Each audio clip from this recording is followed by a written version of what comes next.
Hello बेटा।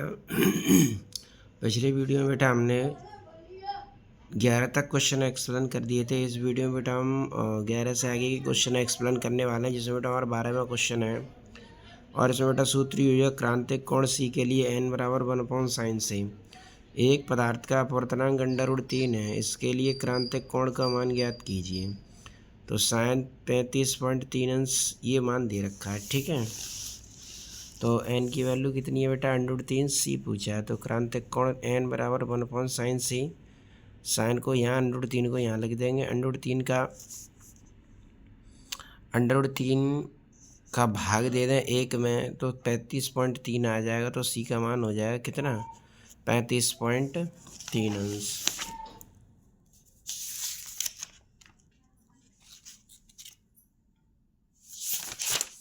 इसके बाद है बेटा क्वेश्चन नंबर 13। पानी तथा कांच के अपवर्तनांक क्रमशः 4/3 और 3/2 है। कांच से पानी पर आपतित प्रकाश किरण के लिए क्रांतिक कोण का मान क्या होगा। कांच से पानी पर आपतित, तो पानी का अपवर्तनांक 4/3 है, कांच का है 3/2। तो देखो बेटा, पानी का अपवर्तनांक है 4/3, कांच का है 3/2। WNG ज्ञात करना है। तो कांच से पानी पर आपतित प्रकाश किरण के लिए तो WNG बराबर NG/NW। NG का मान है 3/2, NW का मान है 4/3, 9/8 हो गया। अब यहाँ सूत्र लगाना है, WNG बराबर 1/sin सी। तो WNG है 9/8, 1/sin सी। sin सी को यहाँ इसको यहाँ लिख दें तो उल्टा हो जाएगा, sin सी हो जाएगा 8/9। तो सी बराबर हो जाएगा sin इनवर्स 8/9। ठीक है बेटा। इसके बाद है क्वेश्चन नंबर 14। एक द्रव में प्रकाश की चाल है 1.5 × 10⁸ मीटर पर सेकंड तथा वायु में प्रकाश की चाल है 3 × 10⁸ मीटर पर सेकंड। यदि एक प्रकाश किरण उस द्रव से वायु में प्रवेश करती है तो क्रांतिक कोण का मान क्या होगा। इसमें भी क्रांतिक कोण पूछा है, लेकिन क्रांतिक कोण निकालने के लिए पहले अपवर्तनांक निकालेंगे। वायु में चाल, द्रव में चाल ये है, वायु में चाल ये है। तो द्रव में चाल थी 1.5 × 10⁸, वायु में चाल है 3 × 10⁸। n पूछा है, मैं सी पूछा है।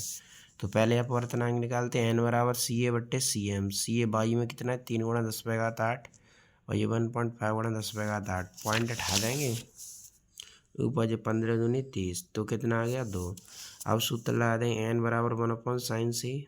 साइन को यहाँ, n को यहाँ लिख दिया है। साइन सी, साइन में ये कितने का मान होता है, 30 का। तो आंसर कितना हो जाएगा, 30 अंश। इसके बाद है बेटा क्वेश्चन नंबर 15।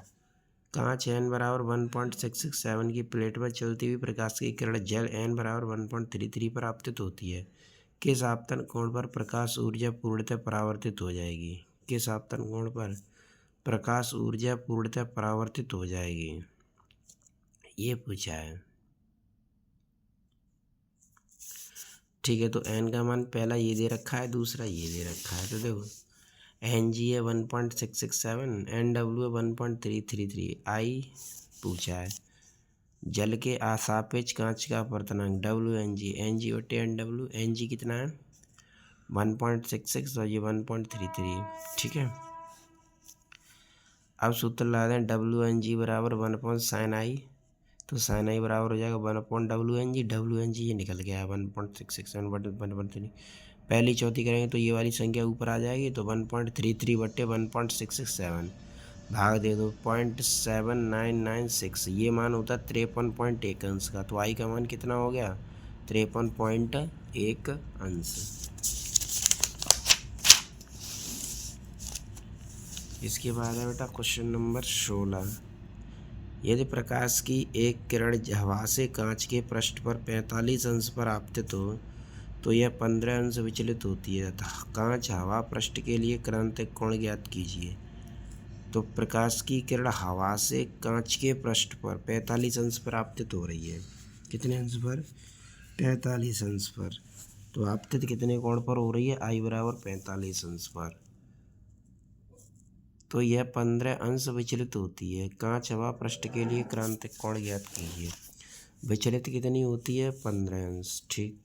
तो पहले विचलन कोण ज्ञात कर लेते हैं। तो विचलन कोण होता है डेल्टा बराबर आई माइनस आर, डेल्टा बराबर आई माइनस आर। तो डेल्टा कितना है 15, आई कितना है 45 माइनस आर, 45 इधर ले आओ माइनस 30, आर बराबर कितना आ गया 30 अंश, कितना आ गया 30 अंश। तब कांच का निरपेक्ष अपवर्तनांक एन बराबर साइन आई बट्टे साइन आर, साइन आई बट्टे साइन आर। तो साइन आई कितना है 45, आर कितना है 30, 1/√2 1/, साइन 45 का मान 1/√2 1/2, पहली चौथी कर दो 2 ऊपर पहुँचेगा 2/√2, 2 से √2 कट दो, √2 बार कट गया, एन की वैल्यू निकल आई √2।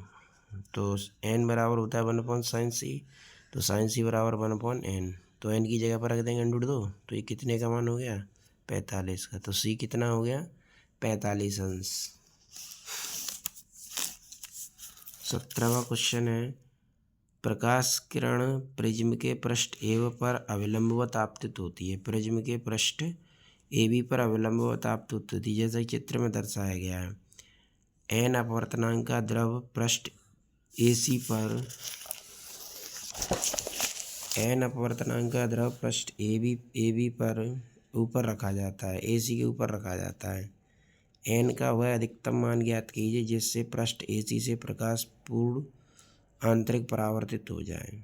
AC से प्रकाशीकरण पूर्ण आंतरिक परावर्तित हो जाए। अपवर्तनांक 3/2। ठीक है, तो N1 दे रखा है 3/2, N2 हमें पूछा है। ठीक है, अब यहाँ पर ये वाला कोण दे रखा है उसने 60 अंश का, कितने अंश का दे रखा है 60 अंश का, और ये वाला कोण 30 अंश का है, तो ये वाला कोण भी 30 अंश का होगा। कितने अंश का होगा 30 अंश का होगा। ठीक है, तो जब ये 30 अंश का होगा और यहाँ पर ये अविलंब है तो ये कितने अंश का होगा 60 अंश का। तो अब यहाँ पर हम, तो हमारे लिए यहाँ पर ये IC का मान कितना हो जाएगा 60 अंश, और R कितना है 90 अंश, R कितना है 90 अंश। अब स्नेल का नियम लगा देंगे, N1 sin IC बराबर N2 sin R। N1 है 3/2 sin IC, N sin R, R कितना है 90, और sin IC कितना है 60 अंश है, तो 3/2 sin 60 का मान √3/2, ये N 2 का 2 में गुणा कर दो, इसका इसमें गुणा कर दो, तो N कितना आ जाएगा 3√3/4, कितना हो जाएगा 3√3/4। इसके बाद 18वां क्वेश्चन, एक मछली एक पारदर्शी द्रव के मुक्त तल से 10 मीटर गहराई पर स्थित है। उसके द्वारा द्रव तल पर प्रेक्षित पर क्षेत्र का क्षेत्रफल ज्ञात कीजिए। n इतना है, क्षेत्रफल पूछा है तो निकालना है। तो पहले क्षेत्रफल निकालने से पहले त्रिज्या निकालेंगे। क्या निकालेंगे त्रिज्या। तो h 10 है, n इतना है, तो पहले त्रिज्या निकाल लेते हैं। r बराबर h/(n²-1) h 10 है, n कितना है 1.5, तो 1.5 का स्क्वायर करेंगे 2.25 हो जाएगा। इस वजह से घटा दो 1.25 बचा। 1.25 का अंडर निकालेंगे तो 1.118 होता है, इसका भाग दे दो, त्रिज्या आ गई कितनी 8.944। अब क्षेत्रफल निकाल लेंगे, तो क्षेत्रफल होता है πr², पाई का मान 3.14, आर की वैल्यू ये रख दी, इसे निकालना ये आ जाएगा 251.20 मीटर लगभग में। ठीक है, इसके बाद बेटा 19वां, 0.2 मीटर त्रिज्या वाले एक बड़े जार में तली से 0.1 मीटर ऊंचाई पर ग्लिसरीन भरी है। ग्लिसरीन का अपवर्तनांक है 1.4। जार की तली के बीच में एक छोटा प्रकाश स्रोत रखा है। ग्लिसरीन के तल पर वह क्षेत्रफल ज्ञात कीजिए जिससे प्रकाश बाहर निकलता है। तो क्षेत्रफल पूछा है, इसमें भी वही कहानी करवाइए, रिपीट करवाइए। h का मान है 0.1, n इतना है, तो त्रिज्या निकाल लेते हैं। r बराबर h/(n²-1) h का मान 0.1, n का मान है 1.4, तो 1.4 का स्क्वायर हो गया 1.96, घटा दो 0.96 का वर्गमूल कितना होता है 0.977। ठीक है, तो जिसका इसमें भाग दे दो 0.102 आ जाएगा। अब क्षेत्रफल निकाल लो, πr² 3.14, आर की वैल्यू ये रख देंगे यहाँ पे, तो इसका गुणा करेंगे तो ये आ जाएगा 0.0327 मीटर स्क्वायर। इसके बाद है बेटा क्वेश्चन नंबर 20। जल से भरे 40 सेंटीमीटर गहराई के किसी टैंक की तली पर एक बिंदुवत प्रकाश स्रोत रखा है। जल के पृष्ठ का वह क्षेत्रफल ज्ञात कीजिए जिससे वह प्रकाश निर्गत हो जाए। एच अपवर्तनांक कितना है? ये भी सेम प्रोसेस वाला सवाल है। एच कितना है? 40 सेंटीमीटर, 40 गुणा 10⁻⁻² मीटर यानी 0.40 मीटर। एन कितना है? 4/3 यानी 1.33 ये पूछा है।